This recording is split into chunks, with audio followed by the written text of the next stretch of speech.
Hi, everyone. My name is John Shumwell, and I'm joined by Danny Pimentel and Jenny Hall, and we are faculty and staff at the College of Education. And our focus for Danny and me is science education, and Jenna is the graduate advisor for our department.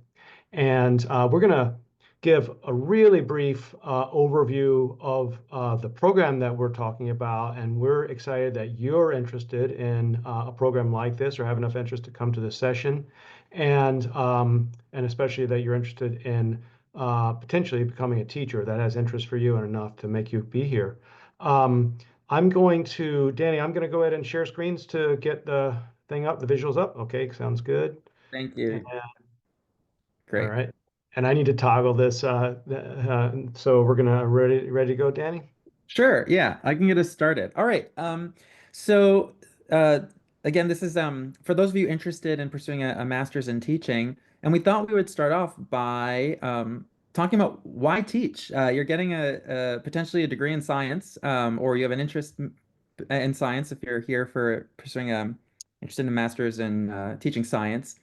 So I wanted to share a little story about why I became a science teacher and why teaching was appealing to me, especially because I did not intend to be a teacher. So, like many of you, I did an undergraduate degree not in education. I did an undergraduate degree in biology. So being a teacher was not something I initially had an interest in, especially growing up. And that changed when I got to college. I was a pre-med student, also first gen college student studying biology. And I was increasingly realizing that being a doctor, which is what I thought I wanted to do at the time, was not necessarily going to have the kind of impact I wanted to have on people. I noticed that the doctors I was shadowing, had time to spend brief moments with patients. They didn't really have the time or the resources to develop significant relationships with the people that they were helping. And so that was a point of um, tension for me, and I started reflecting on, well, who are the people that um, I had developed powerful relationships with? Who were the people that had major impact on my lives? And so I thought, of course, of my parents, but that's when I remembered, Miss Wilson, my eighth grade science teacher, who, noticed my love for animals. I thought I wanted to be a zoologist, and she really fostered that. She saw that interest. She would incorporate examples that she thought would interest me in the class. She made me the class pet manager. She had a ton of class pets and really like leveraged my interest in that. I also thought of Mr. Cole, my high school chorus teacher, whose own passion for music ignited my own love for music, and it still inspires me to this day. I still sing, I pursue musical opportunities, I attend musical theater because of how passionate and excited he was about his subject. I think about Dr. Perito. She was my chemistry teacher. She, um, quite literally set me on a path to becoming um, a professor and a researcher by encouraging me to apply for the summer research internship when I was in high school. And that really sparked my interest in research and this idea of producing knowledge and in becoming a researcher down the line. And so all of those teachers had a profound impact on who I am. And I imagine if you were to reflect on the people who've had a major impact in your life, I bet there's at least one teacher in there. And so why teach? I think, teaching gives us an opportunity to have a real, tangible impact on people's lives. It's an opportunity to, like Miss Wilson, uplift a student's strengths and interests, or like Mr. Cole, share your love for your subject area and inspire that in other people. Or like Dr. Perito, to connect students to other opportunities that might unlock something they didn't even think was possible or was of interest to them. And so if that sounds fulfilling to you, then I think you're in the right place because that is the work of teaching. With that, I'll pass it back to John. Thank you, Danny. This is a format's tough because we can't see our audience, but let's see if we can go here. Let's see here. Oh, there. Yeah, click. Okay. So I just want to talk for a second then about why you might want to choose this program if you're interested in becoming a teacher with your degree in science, engineering, and related fields, something that gives you grounding in science. And there are ways that you can become a teacher kind of more quickly and easily than in this program, kind of shortcuts. And so there's something called emergency certification. There is there are some online non-degree programs showing up where you can take a few courses and meet minimum requirements for the state. Um, or you can take a program like ours and you see, there's a lot more to it. So this program has different characteristics than the others. So our institutional goal is to prepare teachers to be very good teachers, to have the tools and ideas they need in order to teach well. And the program faculty that you would encounter here are very different than you would in other situations where you have people like Danny who are leaders in their field, who contribute to ideas to how we do things and how we will do things in the future. And also the contact with those faculty will be more because our program is face to face, of course. So we, as a small group of people, you will get to know us very well. We will get to know you.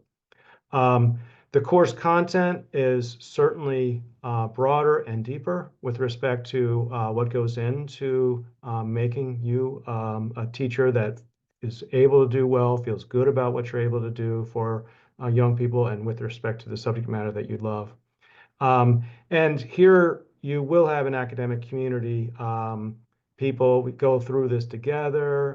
They're tight knit in terms of what they're experiencing things together, talking about those, and of course, having transactional spaces where you are together to sort of share what your things are like. So, you know, our program is for you if you really want a deep immersive experience that will help you to be a teacher that's going to be successful.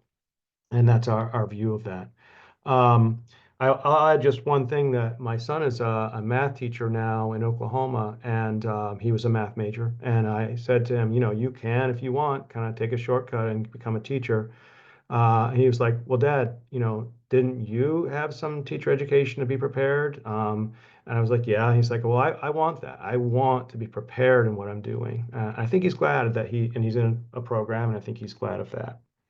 Um, so the next thing we'll talk about, is this me or you, Danny? Program structure. It's me, right? Yes, Yeah, that's right. okay.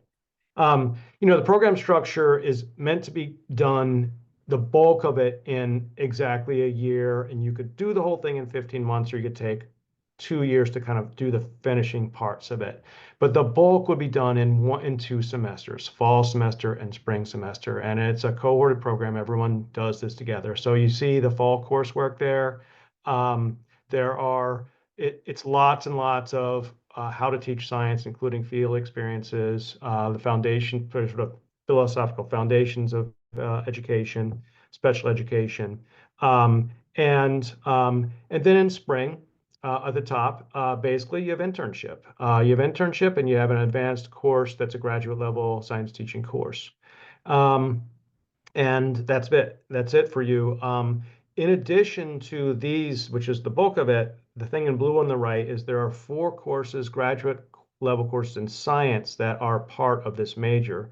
And people will generally do those not during this main semester, but in the margins of it, the summer before, the summer after, or even the year after, or on their way to their degree. Perhaps you'll have questions about this. I imagine you might, and so we'll look forward to answering those. Anything else I should say, Danny or Jenna, before we go on? Okay, I'm going to go ahead. All That right, gives a good so overview. bear with us. Okay, this is you, Danny, right? I think this one was still you, but I'm happy to Okay, talk good. about it on the next one. All right, good. Yeah, so good news in terms of so the degree, of course, there's tuition, and the state of Alabama does give tuition reimbursement for people who become science teachers and teach in Alabama. And it's up to $30,000 because it's between $5,000 and $7,500 a year for up to 4 years. And so this will certainly work if you teach here in Alabama. If you are thinking of teaching in another state, my recommendation would be to look at that state because it's not unlikely that they would have some kind of incentives that are similar. But there certainly is this here in Alabama.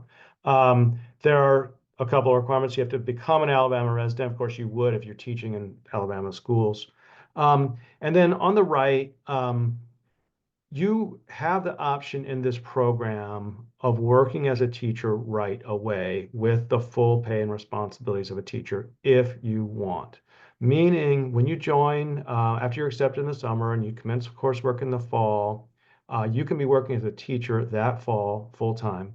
Um, this is something that some people may want to do because they're just like, maybe they're tired of being in school, on the student side of school for 17 years. They're ready to be out there working and they just want to do this right away. Other people in the past have said, no, definitely not. I'm not ready for this. I want to wait until I finish my degree to begin doing this teaching full time. You could also begin sort of mix those two things, begin working full time in the spring when you're doing your internship if you want. And so this, of course, can help you financially. And I think if you're ready for it, it could sort of be part of your experience of becoming a teacher. And the good part of this is yes, you're working as a teacher, but you have support from us by being in the program as you do it. We probably will have some questions about that, and we'll wait till the Q&A for those. Okay. All There we right. go. Yes, this is I can take over here. So, let's say this all sounds great to you and you're excited and you're thinking about applying. Um, Here's how you can do that, or some steps you could take. So first, we would love to know that you're interested, or at least your level of interest, because that will allow us to support you through the process. We really want to be as supportive as possible and help you along the way. So, towards the end of this presentation, we're going to share a link to a little survey. We do ask that you fill that out with your contact information and some additional information that we would like to use to keep in contact. Even if you don't want us to keep in contact with you, please still fill out the form because you can say that you can tell us what level of interaction you want to have with us. So please still fill it out. We encourage you to start your application, and I will if that worked correctly and I sent it to everyone appropriately, that's a link to the application. To apply for the program, you'll go through the regular grad school application process, and we would encourage you to just start the application as soon as you know you think you'll apply. Um, Once you do that, we encourage you to schedule the praxis exam. And so the praxis exam is required for entrance into the program, I believe. And John, you can correct me if that's That's not right. correct. Um, you'll want to register for the general science exam, and the test number is there. It's 5436. The registration fee for the exam is $130, although our program intends to reimburse the first 20 applicants or so. So if that sounds of interest to you and if that would be a helpful support, we encourage you to do that as soon as you're able. And this is an important note. Um, that again, if you choose to apply and want us to keep in contact with you, we can help you with these numbers if you forget them.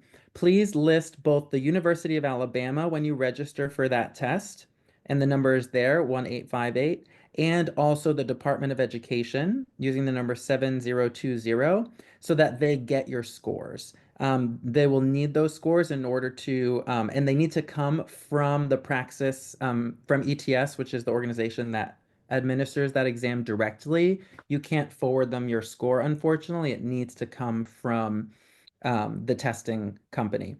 And so, once again, if this feels like a little too much detail, we can support you in the process, but we just want you to have this information so that you know how to get started because you will need to have taken the praxis exam to be admitted into the program.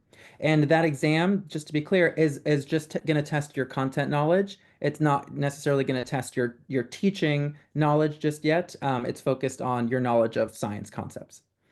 And then finally, submit your application. Like I said, we'll be there to support you and answer questions along the way, I believe, to the extent that we can help. Um, and yeah, that sounds like it. And so at this point, um, we want to open it up to you for any questions you might have, and we'll try our best to answer. Do you want me to take this one, Danny? Yes, please, John.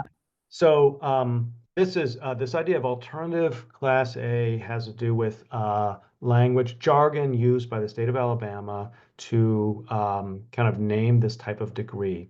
And it's a Class A degree in that it's a master's level. And that then corresponds to a pay amount that people get sort of statewide for work as in teaching.